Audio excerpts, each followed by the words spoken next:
وی N کو وہ جو کہتے ہیں سر آپ کا ہی وی این ہے, ان کی سوچ کو, ان کی اپروچ کو وہ لے کر چلیں گے, ممکن نظر نہیں آتا. یہ جو 3 ججز ہیں نا, امین الدین خان صاحب, جمال خان مندوخیل صاحب اور نعیم اختر افغان صاحب, ان میں آپ ایک چیز دیکھیں کہ جب قاضی صاحب چیف جسٹس پاکستان تھے بھی, تو جب امین الدین خان صاحب کو اور نعیم اختر افغان صاحب پہ مشتمل ایک بینچ کے سامنے انہوں نے ری کاؤنٹ والا کیس علی گور بلوچ صاحب کا لگایا تھا, تو ان 2 ججز نے علی گور بلوچ کی جو درخواست ہے, جو اپیل ہے, مسترد کر دی تھی. حالانکہ علی گور بلوچ صاحب تو بڑے کلیئر تھے, اور نون لیگ والے رسگلے ساتھ لے کر آئے ہوئے تھے, گاڑیوں میں رسگلے پڑے ہوئے تھے کہ ابھی فیصلہ ان کے حق میں آئے گا اور رسگلے تقسیم کیے جائیں گے.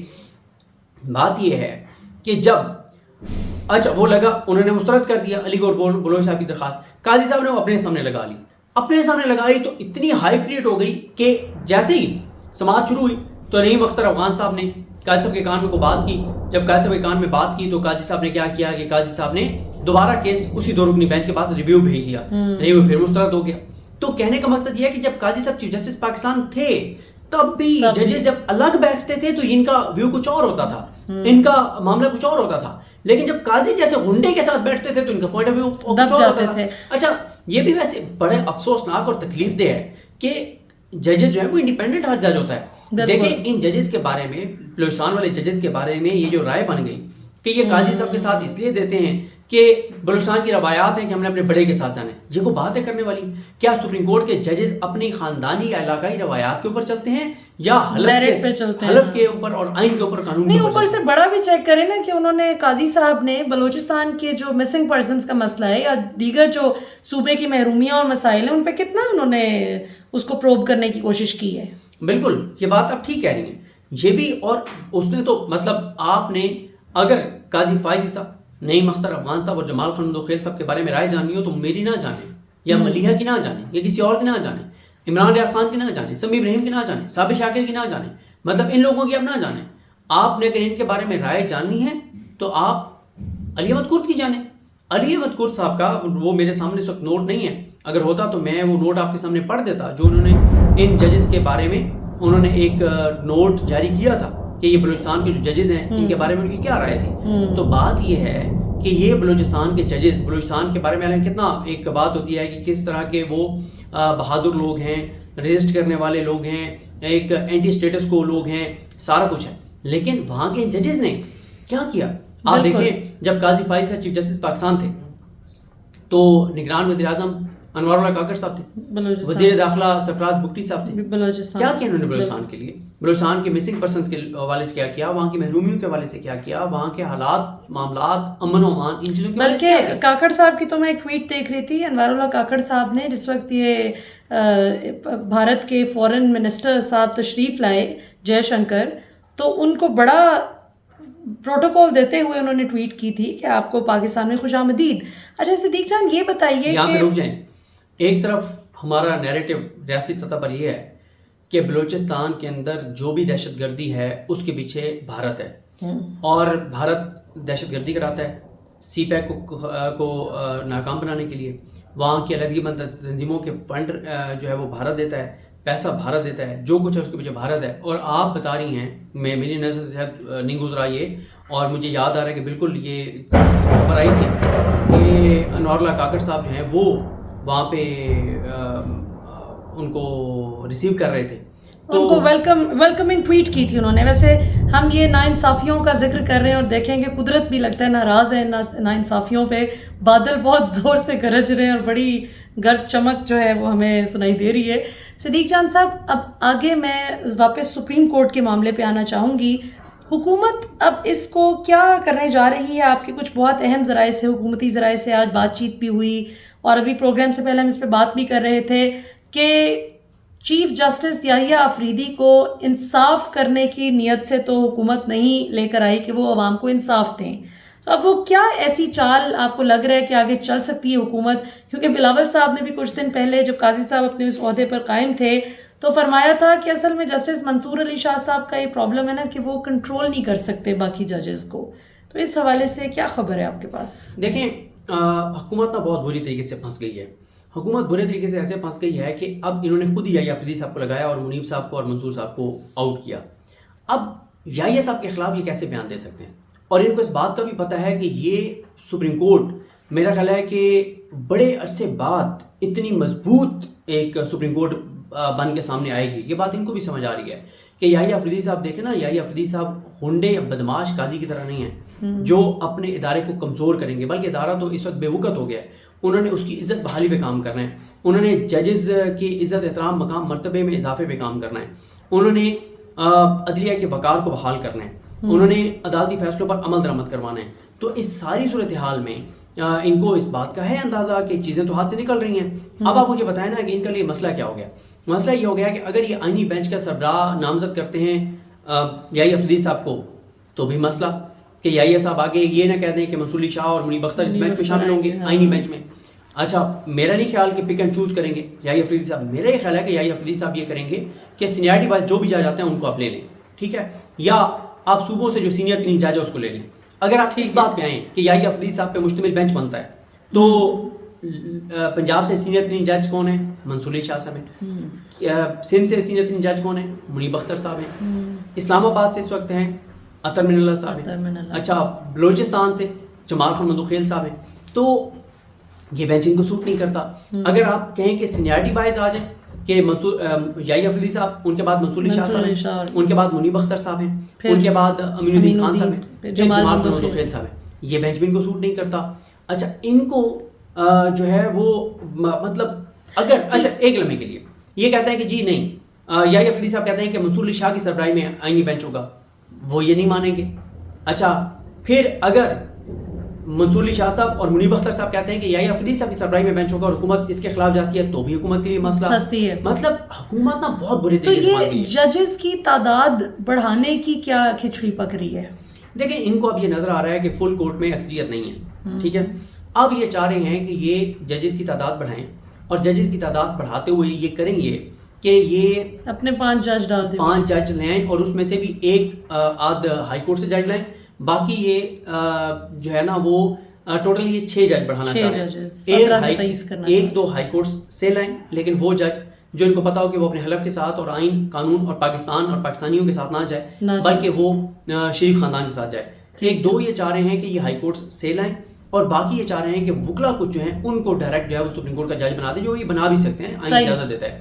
اب ان کا دیکھیں, اس وقت نا ایک چیز سمجھنی ہوگی, جوڈیشل کمیشن میں حکومت کی اکثریت ہے.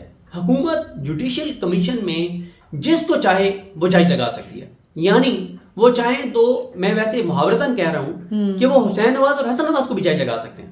محاورتاً آپ محاورتاً کہہ رہے ہیں, ہو سکتا ہے لگا بھی دیں, وہ ظاہر ہے, وہ اس میں تو پھر کرائٹیریا تو ایک آئین نے واضح کیا ہوا ہے نا کہ وکیل اتنی سال کی پریکٹس ہوگی. ابھی بھی آپ کرائٹیریا کی باتیں کر رہے ہیں. میں کہہ رہا ہوں کہ اس وقت جو تباہ شدہ آئین ہے جس کو انہوں نے بگاڑ کے رکھ دی اس کی شکل, اس کے مطابق بھی ایک کرائٹیریا تو موجود ہے نا کہ اتنا عرصہ اس نے وکالت کی ہو, یہ ہو, یہ ہو, یہ ہو, وہ مطلب میں تو محاورتاً ایک کہہ رہا تھا کہ یہ چاہیں تو محسن نقوی صاحب کو بھی بنا سکتے ہیں, حسن نواز حسین نواز کو بھی بنا سکتے ہیں. ویسے محسن نقوی والا آئیڈیا اچھا ہے, میں آج دیکھ رہی تھی پی سی بی کے حوالے سے بھی بڑے کچھ اہم فیصلے کر رہے تھے, تو یہ آئیڈیا اچھا ہے اور یہ رہ گیا ہے, یہ واحد کام ہے جو رہ گیا ہے جو نہیں کر رہے. کہنے کا مقصد یہ ہے کہ محاورتاً میں نے کہہ رہا تھا کہ کسی کو بھی بنانا چاہے تو بنا سکتے ہیں.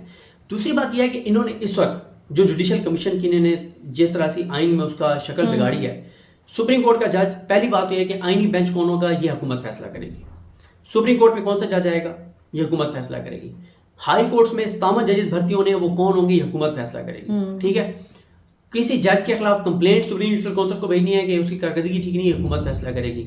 تو اچھا, ایک آئینی بینچ بن جاتا ہے, اس میں اگر ان کو کوئی مسئلہ ہے اس میں چینجنگ کرنی ہے تو وہ حکومت کرے گی. یار مطلب ہر چیز حکومت نے کرنی ہے, حکومت نے کرنی, ظاہر ہے بالکل. دیکھیں, جو اختیارات کی تقسیم کی ایک بات ہوتی ہے نا, اختیارات کی تقسیم جو ہے اس میں مسئلہ یہ ہے کہ عدلیہ ایگزیکٹو سے الگ ہے, اس لیے لیکن وہ تابع کر رہے ہیں نا, وہ تابع کرنا چاہ رہے ہیں نا, کرنا نہیں چاہ رہے, عملیہ کر چکے ہیں, ٹھیک ہے.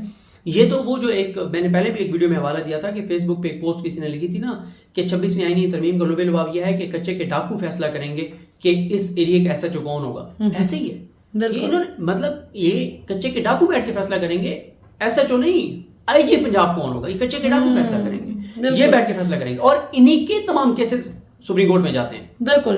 اچھا صدیق, آپ نے دیکھا مریم نواز نے بھی حال ہی میں ایک بڑی عجیب سی سٹیٹمنٹ دی ہے جس کا نہ کچھ سر پیر ہے, اداروں کو ارج کر رہی ہیں, لٹرلی انسٹیگیٹ کر رہی ہیں اداروں کو, کہ میں اداروں کو بڑا واضح پیغام دینا چاہتی ہوں کہ یہ ایک فتنہ ہے, پہلے انہوں نے بتایا ہے کہ جو گالی گلوچ میں عمران خان کو دیتی ہوں، جو غلیظ نام سے میں پکارتی ہوں عمران خان کو، جو میں نے خود ہی فیصلہ کر لیا ہے کہ یہ فتنہ ہے اور اب اس کا خاتمہ، اس کا سد باب کرنا جو ہے وہ بہت ضروری ہے، اور پیش گوئی بھی کل کی ہے کہ میں پیش گوئی کر کے جا رہی ہوں کہ اس کا خاتمہ قریب ہے۔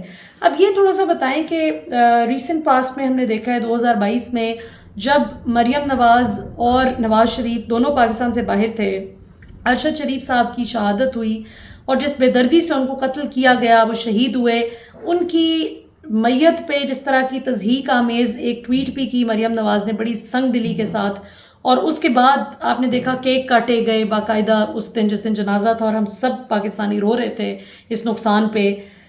عمران خان صاحب پہ جب قاتلانہ حملہ ہوا تھا تو اس وقت بھی آپ کو یاد ہوگا جاوید لطیف صاحب اور دیگر ان کے جو ممبران ہیں اور خود مریم نواز بھی فتنہ فتنہ فتنہ کہہ کے پورا یعنی کہ ایک نیریٹو بنتا تھا اسٹیٹ اون ٹیلی ویژن پہ۔ اب آپ کس طرح سے دیکھتے ہیں اس معاملے کو؟ اس وقت بھی خان صاحب پہ قاتلانہ حملہ ہوا تھا اور جو کن ٹوٹا سا وہ لے کے آئے تھے، اس نے کہا کہ میں نے اس کو مار دیا، بعد ازاں ان کو چینج کرنی پڑی تھی وہ ویڈیو، اور کیونکہ معجزاتی طور پہ اللہ نے خان کو بچا لیا تو انہوں نے کہا کہ جی اس کو چینج کریں، تو پھر اس نے کہا کہ میں مارنے لگا تھا۔ اس کو آپ کس طرح دیکھتے ہیں؟ خان صاحب کی زندگی کو خطرہ دیکھ رہے ہیں آپ؟ دیکھیں، عمران خان کی زندگی کو خطرہ تو ہے اور بہت زیادہ ہے۔ اس کی وجہ یہ ہے کہ دیکھیں میاں نواز شریف کو ٹھنڈ نہیں پڑ رہی۔ میاں نواز شریف، میں نے پہلے بھی بات کی تھی تو ایک ٹاؤٹ نے کہا میرے والے سے کہ جی ایک یوٹیوبر نے بات کیا ہے تو ایسی کوئی بات نہیں ہے۔ دیکھیں یہ جو میاں نواز شریف ہے نا، میاں نواز شریف کے بارے میں جو پرسیپشن بنائی جاتی ہے نا ٹاؤٹس کی جانب سے، یہ گھٹیا اور مکروہ کردار کی وجہ سے وہ غلط ہے۔ مثلا ان لوگوں نے ایک نیریٹو بنایا کہ میاں نواز شریف نے آئینی ترمیم کے حق میں نہیں ہے۔ آپ نے وہ دیکھا تھا شعر جو میاں صاحب نے پڑھا تھا کہ وہ کتنے خوش تھے؟ جی جی ٹھیک ہے، اور آئینی ترمیم کے لیے کیسے ڈگی میں ان کو لٹا کے گھسیٹ کے لائے تھے ووٹ ڈلوانے کے لیے، اور انہوں نے ووٹ ڈالا۔ جب تک ووٹ نہیں ڈالا ان کو باہر نہیں جانے دیا۔ تو وہ بل رضا یا بل جبر، وہ ان تمام چیزوں میں ساتھ ہیں۔ ٹھیک ہے، دوسری بات یہ میرا موقف یہ ہے کہ بل رضا ہے، بل جبر نہیں ہے۔ بل جبر شبر علی تو کوئی گل نہیں جی، پوری مرضی ہے میاں صاحب دی۔ ایک بات، دوسری بات یہ ہے کہ دیکھیں میاں نواز شریف جو ہے نا وہ اپنے اقتدار کی خاطر ہی وہی خاندان ہے جنہوں نے ماڈل روم میں 14 15 16 لوگوں کو بے گناہوں کو شہید کر دیا، منہ پہ گولیاں پڑی تھیں، اور ایک خاتون جو پریگننٹ تھی اس کے جبڑوں میں گولیاں مار کے شہید کیا گیا تھا۔ ٹھیک ہے، تو یہ وہ خاندان ہے جن کے نزدیک سب کچھ ان کا اقتدار ہے۔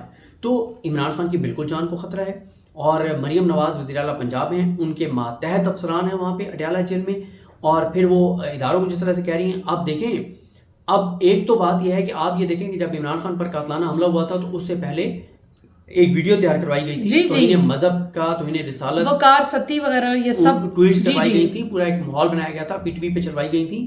تو یہ جو چیزیں ہیں تو خطرناک۔ اس کا مطلب یہ ہے کہ یہ تھوڑا سا ایک ماحول بنا رہے ہیں، اور رانا سنولا بھی اس بار ایک بار کہہ چکے ہیں کہ یا وہ رہے گا یا ہم رہیں گے، تیسرا آپشن کوئی نہیں ہے۔ اچھا، پی ٹی آئی کے وکلاء کو اس حوالے سے کیا کرنا چاہیے؟ پی ٹی آئی کے پاس کیا آپ کو لگتا ہے لیگل اور پولیٹیکل آپشنز ہیں جو وہ ایکسرسائز کر کے، کیونکہ اب یہ تو واضح طور پہ نظر آ گیا کہ مریم نواز کی حکومت کے انڈر ہیں وہ سارے جیل سمیت اڈیالہ جیل جتنے بھی پنجاب کے جیلز ہیں، اور اس میں ظاہر اڈیالہ جیل میں خان صاحب اس وقت مقید ہیں۔ پی ٹی آئی کو کیا کرنے کی ضرورت ہے؟ پی ٹی آئی کو کچھ بھی کرنے کی ضرورت نہیں ہے، جس طرح سے چل رہے ہیں وہ بہترین چل رہے ہیں۔ مطلب ظاہر ہے، اس لیے میں بات کر رہا ہوں کہ آپ کو پتہ ہے کہ پی ٹی آئی کے سوشل میڈیا پہ 20-25 اکاؤنٹس آج کل بہت ایکٹیو ہیں، جو ذرا کوئی سینسیبل بات کرتا ہے کہ پی ٹی آئی کو یہ کرنا چاہیے یا یہ نہیں کر رہے، تو ایک کمپین چل جاتی ہے کہ فلانا باریک واردات ڈال رہا ہے، فلانا ڈال رہا ہے، ایک تو باریک واردات والا اڑائی۔ لہٰذا میں سمجھتا ہوں کہ پی ٹی آئی زبردست کام کر رہی ہے، بہت شاندار کام کر رہی ہے، اور اسی طرح سے ان کو کام کرنا چاہیے۔ اس پہ اتنا ہی میں کہوں گا۔ خان صاحب کو اس سے فائدہ ہو رہا ہے یا نقصان ہو رہا ہے؟ خان صاحب کو بہت فائدہ ہو رہا ہے، پارٹی بہت زبردست چل رہی ہے، بہت اچھا کام کر رہے ہیں۔ دیکھیں نا، وائٹ پیپر قاضی فائزہ کی ناانصافیوں پہ جاری نہیں کیا، 9 مئی کے 2 مہینے 8 دن تک جج نہیں تھا، آج تک کسی نے اس پہ بات نہیں کی۔ 9 مئی میں اعجاز چودھری، یاسمین راشد، عمر سرفراز چیمہ کی کب سے بیلیں پینڈنگ ہیں، کبھی نہیں بتایا۔ اے ٹی سی کا قانون کیا کہتا ہے اور اس قانون کی خلاف ورزی ہو گئی ہے، انہوں نے کبھی نہیں بتایا۔ انہوں نے کبھی سپریم کورٹ میں اس پہ پیٹیشن نہیں کی کہ کس طرح سے اے ٹی سی کے ججز کو نہیں لگایا گیا، جو لگایا گیا انہوں نے کس طرح سے غیر آئینی غیر قانونی فیصلے کیے، کبھی نہیں انہوں نے وہ کیا۔ یہ جو کچھ ان کے آئینی ترمیم کے پورے پروسیس میں ان کے کس ایم این اے کے گھر پہ کیا کچھ ہوا، چادر چار دیواری کا کیسے تقدس پامال ہوا، یہ سپریم کورٹ نہیں گئے، کوئی انہوں نے کوئی